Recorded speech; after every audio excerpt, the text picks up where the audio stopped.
సురక్షితమైన పెట్టుబడి కోసం చూస్తున్న వారికి ప్రభుత్వం అందించే public provident fund, national savings certificate ప్రముఖ ఎంపికలుగా ఉన్నాయి. ఈ రెండు పథకాలకు ప్రభుత్వ మద్దతుండడంతో రిస్క్ తక్కువగా ఉంటుంది. అంతేకాకుండా ఆదాయపు పన్ను చట్టంలోని సెక్షన్ 80C కింద పన్ను ప్రయోజనం పొందే అవకాశం ఉంది. అయితే 10,000కు పెట్టుబడి పెట్టాలనుకునే వారికి పీపీఎఫ్, ఎన్ఎస్సీలో ఏది ఎక్కువ ప్రయోజనకరమనే సందేహం ఉంటుంది. రెండు పథకాలు సురక్షితమైనవి అయినప్పటికీ వాటి లక్ష్యాలు వేర్వేరుగా ఉంటాయి. పీపీఎఫ్ దీర్ఘకాలంలో పెద్ద మొత్తాన్ని సమకూర్చుకోవడంతో పాటు పన్ను రహిత రాబడికి అనుకూలంగా ఉంటుంది. ఎన్ఎస్సీ మాత్రం సుమారు 5 ఏళ్ల కాలంలో డబ్బును పొందాలనుకునే వారికి ఉపయోగపడుతుంది. పీపీఎఫ్ ఖాతాలో ఒక ఆర్థిక సంవత్సరంలో కనీసం 500 నుంచి గరిష్టంగా 1.5 లక్షల వరకు పెట్టుబడి పెట్టొచ్చు. బ్యాంక్ లేదా పోస్టాఫీస్లో ఈ ఖాతాను ప్రారంభించుకునే అవకాశం ఉంది. ఒక వ్యక్తి తన పేరుతో ఒకే పీపీఎఫ్ ఖాతాను నిర్వహించవచ్చు. అయితే పిల్లల పేరుతో ప్రత్యేక ఖాతా తెరవచ్చు. ఎన్ఎస్సీలో కేవలం 100 రూపాయలతో పెట్టుబడి ప్రారంభించవచ్చు.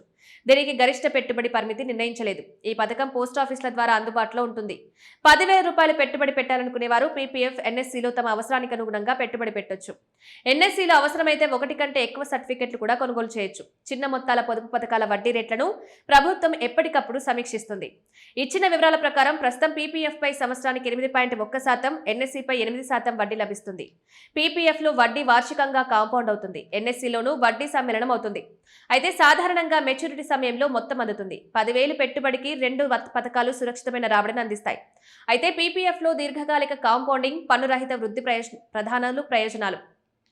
ఎన్ఎస్సీలో 5 ఏళ్ల నిర్ణీత కాల వ్యవధి ఉండడం వల్ల మధ్యకాలిక లక్ష్యాలకు ఇది అనుకూలంగా ఉంటుంది. పీపీఎఫ్, ఎన్ఎస్సీ రెండింటిలో పెట్టుబడులకు సెక్షన్ 80C కింద సంవత్సరానికి 1.5 లక్షల వరకు పన్ను మినహాయింపు క్లెయిమ్ చేసే అవకాశం ఉంది. పీపీఎఫ్ ను త్రిబుల్ అంటే ఎక్సెంప్ట్ కేటగిరీలోకి తీసుకుంటారు. ఇందులో పెట్టిన అసలు మొత్తం, పొందిన వడ్డీ, మెచ్యూరిటీ సమయంలో అందే మొత్తం సాధారణ పన్ను పరిధిలోకి రావు. ఎన్ఎస్సీలో లభించే వడ్డీ పన్నుకు లోబడి ఉంటుంది. అయితే ప్రారంభ సంవత్సరాల్లో లభించే వడ్డీని తిరిగి పెట్టుబడిగా పరిగణించే సందర్భంలో సెక్షన్ 80C కింద మినహాయింపు పొందే అవకాశం ఉంది. పీపీఎఫ్ కు 15 ఏళ్ల లాకిన్ కాలం ఉంటుంది. మెచ్యూరిటీ తర్వాత 5 ఏళ్ల చొప్పున బ్లాకులుగా ఖాతాను పొడిగించొచ్చు. రిటైర్మెంట్, పిల్లల చదువు, దీర్ఘకాలిక సంపద నిర్మాణం వంటి లక్ష్యాలకు ఇది ఉపయోగకరంగా ఉంటుంది. కొన్ని నిబంధనలకు లోబడి పాక్షిక ఉపసంహరణ, రుణ సదుపాయాలు కూడా ఉన్నాయి. ఎన్ఎస్సీ లాకిన్ కాలం 5 ఏళ్లు. అందువల్ల మధ్యకాలంలో సురక్షితమైన పెట్టుబడితో పాటు నిర్ణీత కాలం తర్వాత డబ్బు అవసరమయ్యే వారికి ఇది అనుకూలంగా ఉండొచ్చు. 5 ఏళ్లకు సురక్షిత పెట్టుబడి కోరుకుంటే ఎన్ఎస్సీని పరిశీలించొచ్చు.